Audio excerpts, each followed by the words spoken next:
যুদ্ধবিরতির পর পরমাণু কর্মসূচি নিয়ে আবারও নতুন ঘোষণা দিয়েছে ইরান। দেশটির এই মুহূর্তে দায়িত্বশীল পারমাণবিক সংস্থার যিনি প্রধান আছেন মোহাম্মদ ইসলামী, তিনি বলছেন যে আপনার বার্তা সংস্থা রয়টার্সের যেই প্রতিবেদনটা, যে ইরানের প্রধান পারমাণবিক স্থাপনাগুলোতে যুক্তরাষ্ট্র এবং ইসরায়েলের ধারাবাহিক হামলার পর ইরান তার পারমাণবিক শিল্পের ক্ষয়ক্ষতির মূল্যায়ন করেছে। এছাড়া এটি পুনরুদ্ধারের জন্য প্রয়োজনীয় ব্যবস্থা গ্রহণ করেছে। উৎপাদন এবং সেবার প্রক্রিয়া যেন কোনোভাবে বাধাগ্রস্ত না হয় তা নিশ্চিত করার জন্য নতুন পরিকল্পনা করা হয়েছে।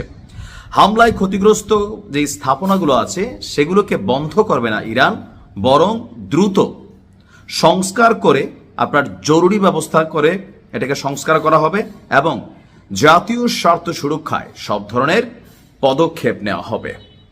তো বলা হচ্ছে যে ইরান কি তাহলে পরমাণু কর্ম